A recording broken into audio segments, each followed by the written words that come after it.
사도신경 하시고 함께 예배합니다. 나는 전능하신 아버지 하나님 천지의 창조주를 믿습니다. 나는 그의 유일하신 아들 우리 주 예수 그리스도를 믿습니다. 그는 성령으로 잉태되어 동정의 마리아에게서 나시고 은대와 빌라도에게 고난을 받아 십자가에 못 박혀 죽으시고 장사된 지 4일 만에 죽은 자 가운데서 다시 살아나셨으니 하늘에 오르시어 전능하신 아버지 하나님 우편에 앉아 계시다. 거기로부터 살아난 자가 죽은 자를 심판하러 오십니다. 나는 성령을 믿으며 거룩한 공교회와 성도의 규제와 죄를 용서하는 것과 몸의 부활과 영생을 믿습니다. 아멘. 찬송가 122장 찬양입니다. 122장 찬양입니다. 참 반가운 성도여 다 이리 와서 베들레헴 성 안에 가봅시다.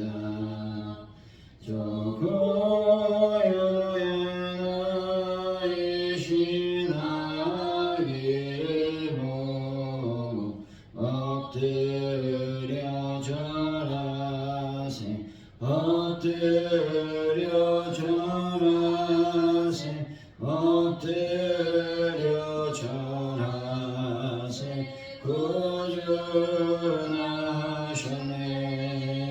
저 천사여 찬송 높이 불러서 이광하라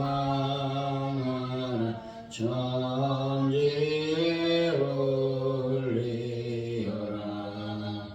주 하나님 앞에는 영광을 돌려 엎드려 절하세 엎드려 절하세 엎드려 절하세 구주나셨네.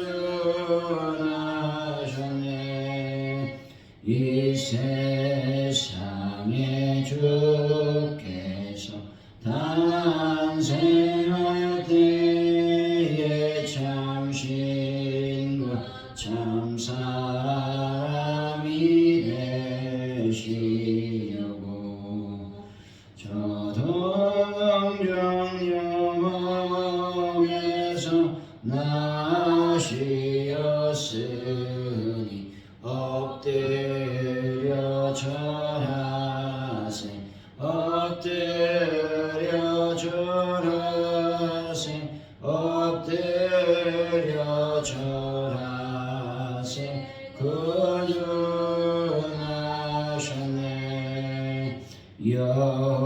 여호와의 말씀이 육신을 입고 날고나 구주가 되셨도다.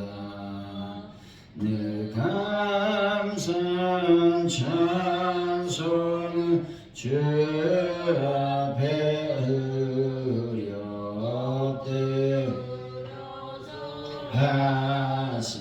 엎드려 절하세 절하세 구주나셨네. 아멘. 하나님 아버지 비천한 저희들을 선택하시고 예수 그리스도를 통해 구원의 은혜를 얻게 하시니 감사를 드립니다. 아무것도 아닌 저희들에게 찾아오셔서 귀한 사명을 맡겨주시니 감사를 드립니다.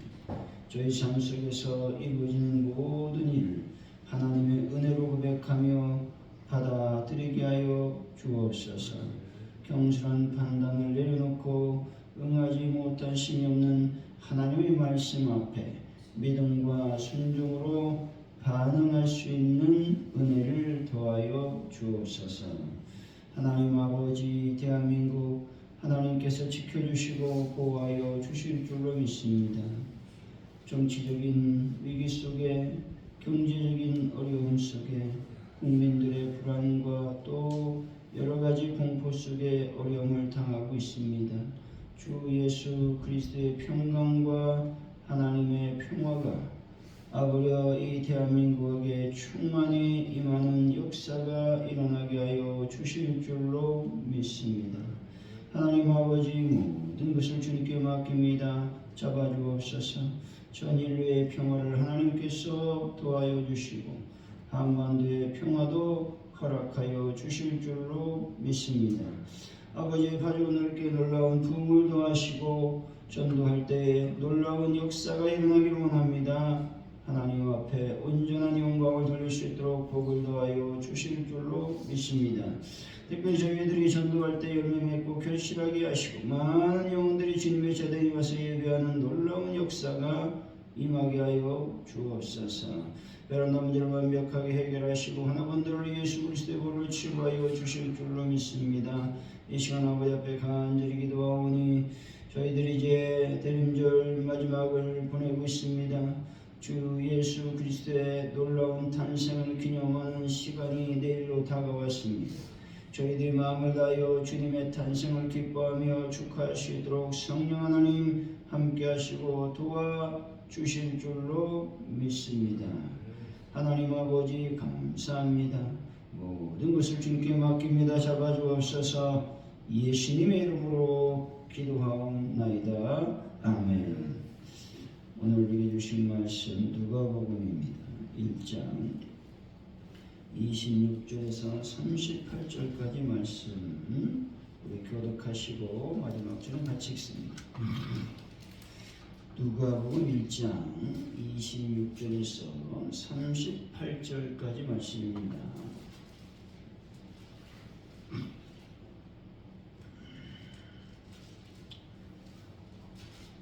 여섯째 달에 천사 가브리엘이 하나님의 보내심을 받아 갈릴리 나사렛이란 동네에 가서 다윗의 자손 요셉이라는 사람과 약혼한 처녀에게 이르니 그 처녀의 이름은 마리아라.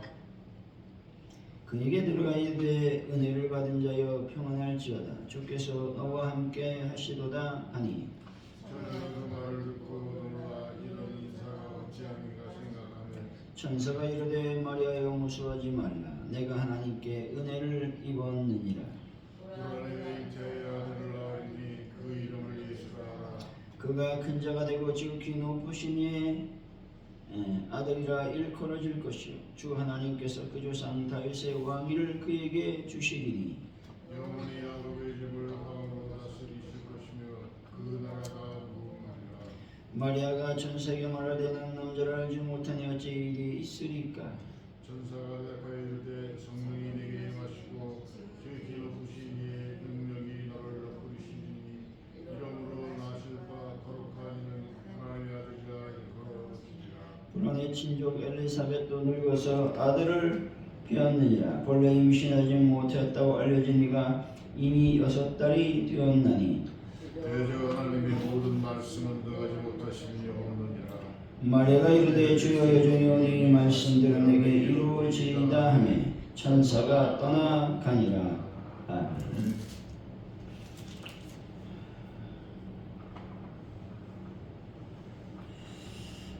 오늘의 말씀은 천사 가브리엘이 다윗의 자손 요셉과 약혼한 처녀 마리아를 방문하게 됩니다. 가브리엘이 마리아에게 인사하며 성령으로 잉태의 아들을 낳을 것이니 그 이름을 예수라 하라고 말하고 있습니다. 그 아들은 하나님의 아들이라 일컬음을 받을 것이라고 말씀하고 있죠. 마리아가 그 말씀대로 자신에게 이루어지기를 바란다고 고백하면서 천사가 떠나감으로 본문은 막을 내리고 있습니다. 26, 27절이죠. 시작. 여섯째 달에 천사 가브리엘이 하나님의 보내심을 받아 갈릴리 나사렛이라는 동네에 가서 다윗의 자손 요셉이라 하는 사람과 약혼한 처녀에게 이르니 그 처녀의 이름은 마리아라. 갈릴리 지방 자체는 원래 납달리와 스불론 지파의 땅이었습니다. 이스라엘 최북방의 변경지대였던 것이죠. 그리고 나사렛이라고 하는 지명은 구약에서 단 한 번도 언급된 적이 없는 그야말로 미미하기 그지없는 땅이었습니다. 왜 하나님께서 천사를 비천한 나사렛으로 보내셨을까 하는 것입니다. 그것은 바로 마리아가 예수 그리스도의 모친이 될 만한 믿음을 지녔고 그가 바로 나사렛에 살았기에 선택을 하셨다는 것이죠. 뿐만 아니라 구약에서 하신 약속 때문에 이 지역을 하나님은 선택하신 것입니다. 하나님은 이스라엘을 통해 약속하신 대로 같은 이스라엘 사람들로부터 이방인의 땅이라고 멸시받는 갈릴리를 그리스도의 성장지와 선교의 본거지로 선택하고 계셨다 말씀하고 있습니다. 28절이죠. 시작. 그에게 다루가 이르되 은혜를 받은 자여 평안할지어다 주께서 너와 함께 하시도다 하니 하나님이 우리에게 베풀어 주신 은혜의 실상을 늘 생각해 보아야 하는 것입니다. 하나님이 나에게 사업이 잘 되도록 해주시고 건강을 주시며 물질 축복을 주시며 세상의 권세와 영예를 준 것만을 은혜라고 생각한다는 것입니다. 그러나 여러분, 진정한 은혜는 고난에 있음을 늘 기억하는 분들이 되시기를 바랍니다. 29절 30절입니다. 처녀가 그 말을 듣고 놀라 이런 인사가 어찌하니까 생각하며 천사가 이르되 마리아여 무서워하지 말라 네가 하나님께 은혜를 입었느니라. 천사 가브리엘이 마리아에게 하나님의 은혜를 입은 사실을 고백하는 내용입니다. 마리아라고 부른 것은 하나님께서 성도 각자 개인적으로 알고 계시다라는 것들을 말씀하고 있는 것입니다. 천지를 창조하신 하나님께서는 제사장 한 사람이나 시골 처녀의 한 사람도 다 알고 계신 것입니다. 하나님께서 우리 각자를 개인적으로 알고 지켜보신다라고 하는 사실은 우리에게 하나님 앞에서 어떠한 삶을 살아야 하는지 말씀해 주시고 있는 것입니다. 다시 말해서 하나님 앞에서 스스로 행동을 삶과 부끄러움 없는 삶을 살아야 된다라는 것입니다. 마리아여 무수하지 말라고 말씀합니다. 이것은 천사를 보고 두려워한 까닭인 것이죠. 왜냐하면 천사가 하나님의 사자이기 때문에 그렇습니다. 즉 인간 죄인이기 때문에 거룩하신 존재를 보면 두렵고 또 두려워하지 말라고 말씀하는 것은 용서에 관한 복음의 메시지가 너에게 임했다라는 것도 말씀해 주시고 있는 것입니다. 여러분 어떤 일이 있어도 두려워하지 않는 분들이 다 되시기를 바랍니다. 31절이죠. 시작. 보라님의 잉태하여 아들을 낳으리니 그 이름을 예수라 하라. 동정녀 마리아에게 태어날 분은 하나님의 아들이며 그 이름을 예수라고 말씀하고 있죠. 다시 말해서 인류의 구세주가 나실 것을 선포하고 있는 것입니다. 세상에는 많은 종교와 신앙의 대상이 있습니다. 하지만 우리에게 영생을 주실 분은 오직 예수 그리스도밖에 없음을 명심하시기 바랍니다. 여러분 예수만을 구주로 믿고 의지하며 유일한 신앙의 대상으로 믿는 분들이 되시기를 바랍니다. 32절 33절입니다. 시작. 그가 큰 자가 되고 지극히 높으신 이의 아들이라 일컬어질 것이요 주 하나님께서 그 조상 다윗의 왕위를 그에게 주시리니 영원히 야곱의 집을 왕으로 다스릴 것이며 그 나라가 무궁하리라. 태어날 예수님의 위상에 대해서 천사가 마리아에게 알려준 말씀입니다. 그분은 큰 자가 되고 지극히 높으신 하나님의 아들이라 일컬음을 받게 될 것이라고 말하고 있습니다. 뿐만 아니라 다윗의 왕권을 가지고 영원한 날을 다스릴 분이시라고 말씀하죠. 그런데 예수님께서 이런 권세와 영광을 처음부터 얻으셨던 것은 아니라는 것이죠. 예수님이 이 땅에 인간으로 오시는 고통을 감내하셔야 했습니다. 그리고 하나님의 뜻을 따라 사명을 감당하시고 십자가에서 모진 고통을 당하시며 멸시와 모멸감과 창피를 당하셨다는 것입니다. 이것은 하나님 아버지의 뜻에 순종하셨던 모습인 것이죠. 하나님 아버지의 뜻에 죽기까지 복종하셨기 때문에 하나님 아버지가 하늘에 있는 자들과 땅에 있는 자들과 땅 아래에 있는 자들로 모든 무릎을 예수의 이름에 꿇게 하셨음을 믿으시기 바랍니다. 그리고 모든 입으로 예수 그리스도를 주라고 시인하여 하나님 아버지께 영광을 돌리게 하셨다는 것입니다. 하나님께서 위대한 구세주요 하나님의 아들이요 만왕의 왕이라는 영광과 권세를 얻는 것은 거저 얻은 것이 아니라는 말씀입니다. 하나님 아버지와 그 나라를 위해 고난을 당하시고 죽으심으로써 비로소 그 영광을 얻게 되었다라고 하는 것입니다.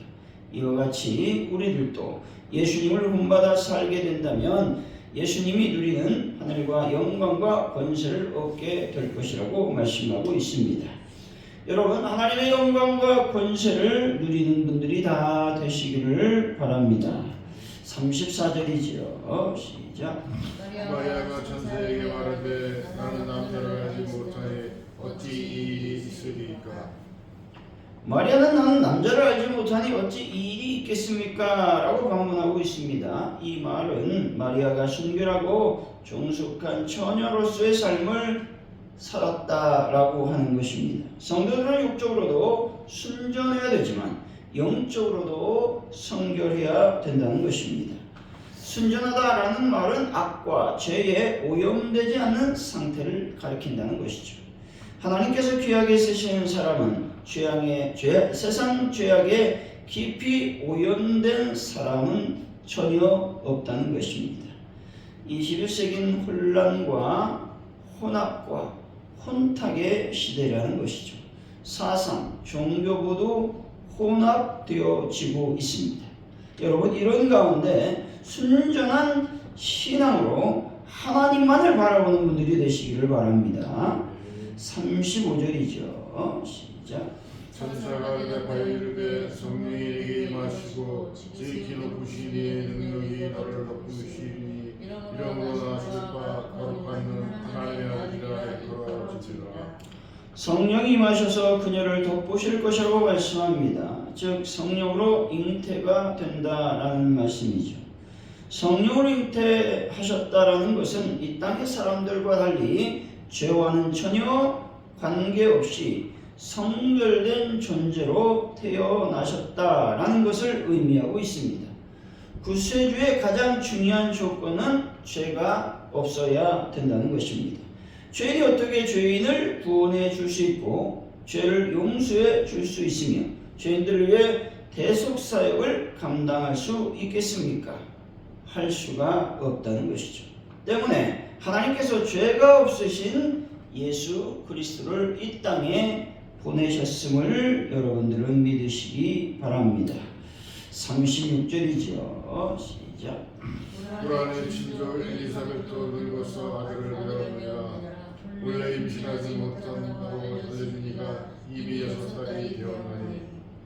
아직도 천사의 수태고지를 확신하지 못하는 마리아에게 천사가 엘리사벳의 수태 사실을 알려주고 있는 장면입니다. 아마도 이런 사실은 하나님 말씀을 더욱 견고히 하는 매개체 역할을 했을 것이 분명합니다. 여러분, 믿음이 흔들리고 의심이 들 때 신앙의 선진들의 축복받은 삶의 증거를 다시 한번 살펴보시고 굳건한 믿음을 소유하시기를 바랍니다. 37절이죠. 시작. 대저 하나님의 모든 말씀은 능하지 못하심이 없느니라. 이 말씀은 구약의 아브라함에게 하신 말씀과 동일한 말씀이죠. 하나님께서는 전지전능하신 분이셨습니다. 불가능을 가능하게 하신 분 역시 하나님이시라는 것이죠. 여러분, 하나님께서 능히 하지 못하실 일이 없다는 믿음을 소유하는 분들이 되시기를 바랍니다. 38절이죠. 시작. 마리아가 이르되 주의 여종이 오니 말씀대로 내게 이루어지이다 하며 천사가 따라하니라. 마리아가 최종 하나님의 말씀을 수용하며 순종하는 것을 보게 됩니다. 마리아는 하나님의 뜻에 전적으로 순종하기로 결단했다는 것이죠. 우리에게도 이와 같은 순종의 자세가 있어야 되는 것입니다. 마리아의 순종의 고백은 겸손한 종의 자세로서의 순종이며 즉각적인 순종이었습니다. 뿐만 아니라 자신에게 닥칠 고난에도 순종하겠다는 확실한 고백의 말씀인 것입니다. 사랑하는 성도 여러분, 자신을 부인하고 자신의 십자가를 지고 순종의 삶을 살아가는 귀한 분들이 되시기를 예수 이름으로 간절히 축원드립니다. 기도합니다. 하나님 아버지 감사합니다.